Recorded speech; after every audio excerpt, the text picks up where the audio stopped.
Hi, this may or may not blow your mind. I am a newfound roller coaster junkie because my whole life I had a fear of heights so crippling that I couldn't ride roller coasters. I still have the fear of heights. However, this is not a paid sponsor thing, commercial. I used the Quest 2 and was able to do exposure therapy to heights through some of the programs and software on there to such a high enough degree that not only did I go on the roller coasters, I bought a fast pass and just rode them back to back to back to back to back, and now I'm in love and I gotta make up on my whole life like never riding the roller coasters. So I hope there's some dope ones in here. Let's go.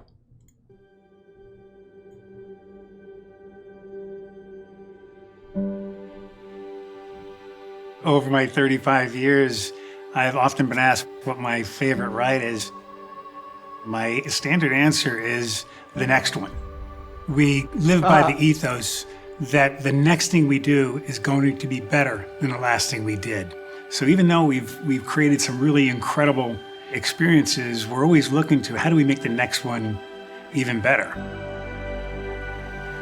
And it really starts back with the origins of our business back in 1964 with the world famous Universal Tram Tour.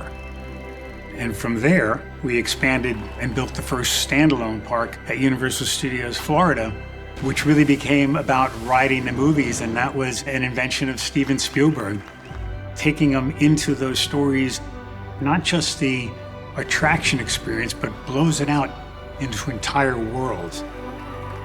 And the challenge became, what can we do next?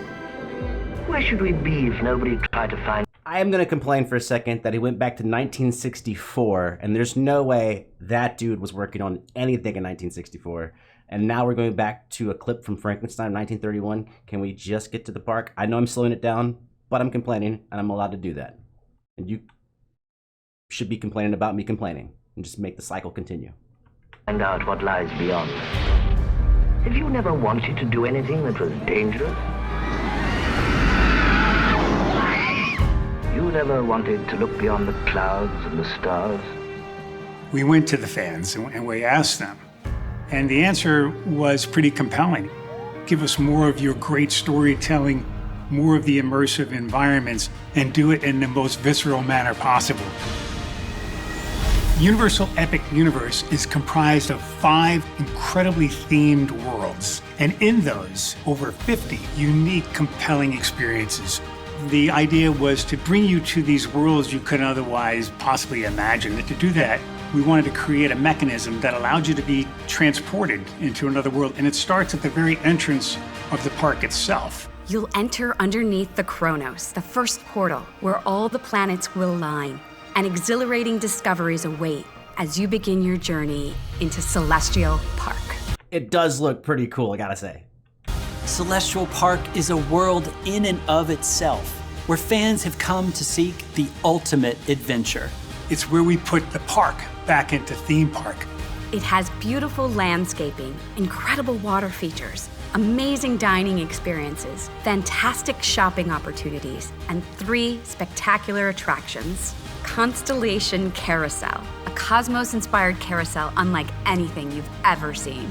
Astronomica, where you can play with dancing fountains. And Starfall Racers, a dual-launch coaster where you race through the sky upon a shooting star. And anchoring this incredible world is the amazing Universal Helios Grand Hotel. 500 rooms integrated into the park like no other theme park in the world. And That's from wild. here, you can jump into any world. Portal like an adventurer to find all of the worlds you've ever seen. How to Train Your Dragon, Isle of Berk. We made the dream a reality. The world's first dragon Viking utopia. You soar yeah. with dragons and have a Viking adventure based on the great movie franchise. And the ultimate wish fulfillment of flying dragons. We have this great history with horror. So we thought, is there a way for us to breathe new life into the classic Universal monster family?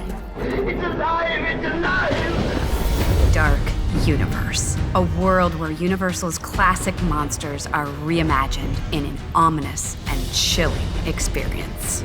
Everything you've ever wanted to experience with monsters is in this world. When the fans told us to give us more of what we did really well, our thinking became, could we create another chapter of the wizarding world of Harry Potter? In the wizarding world of Harry Potter, Ministry of Magic, you'll get to experience moments from both 1920s Paris from Fantastic Beasts and the British Ministry of Magic from the Harry Potter series. The ride inside of that world, I can't tell you because it has to be a surprise. You come to Universal Orlando, you're going to get this trilogy of storytelling that is unlike anything else in the world. We'll have Super Nintendo World, where you can jump into the action and step into the world of Mario, Luigi, Princess Peach, and Donkey Kong. You'll arrive. Where's the bad guy? Where's Waluigi and Bowser? Bro, they better be in there. Bruh. On God. In the most interactive, colorful world we've ever created. You get to play in the world that you've only played on a screen.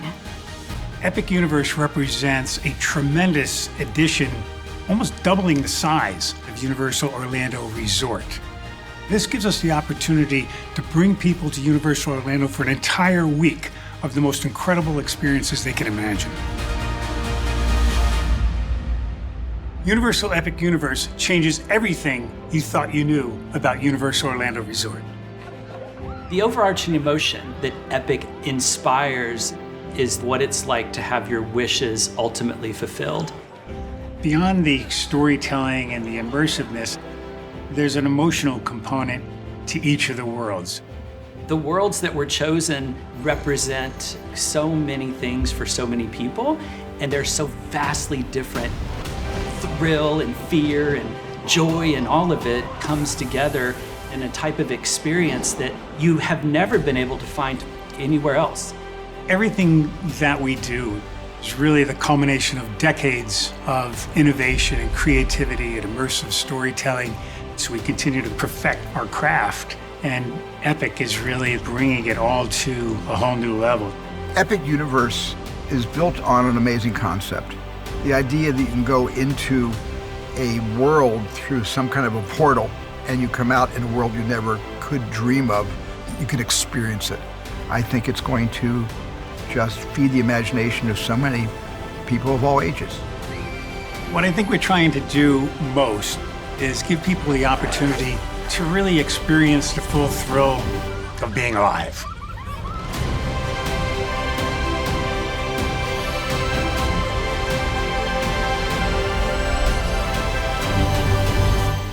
Okay, that does look awesome. I will tell you, for me personally, because I'm the only person I can speak for, it probably wouldn't make a good commercial, but maybe at some point they will reveal this information or talk about it. Maybe they won't. I'm really interested in the data and analytics behind the choices they made for the rides they create and who they're serving. Like, we found out that this demographic of people really identifies with Mario or Harry Potter, and those types of people like rides like this, and that this ride is going to give them that because this is what that ride does for that person and the experience they're looking for. Like a more detailed pitch. That's a pitch for the entire park. Obviously, it's for the park, and the park's not even open, so it makes sense to cover the whole thing.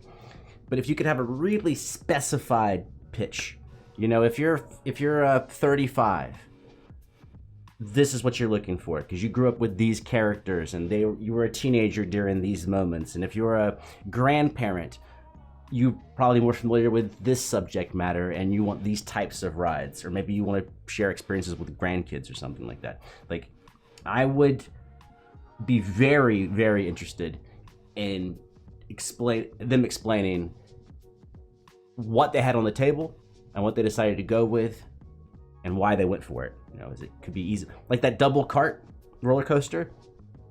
Obviously, one advantage is every time you load the carts, you get double the people on. That's pretty cool. Are they gonna have a fast pass system, VIP system? I'm sure they will, but maybe it's not worked out yet. Give me the nuts and bolts.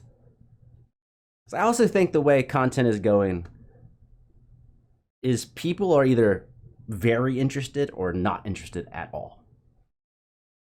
So I would cater to, which I guess this is what this video is doing. I'm assuming that if you are still at the video at this point, you're very interested. Maybe not in me, but in this idea, this experience. So I think it's more important to cater to the specific instead of the vaguely broad. What do I know? I'm just a dumb dude in a stupid hat.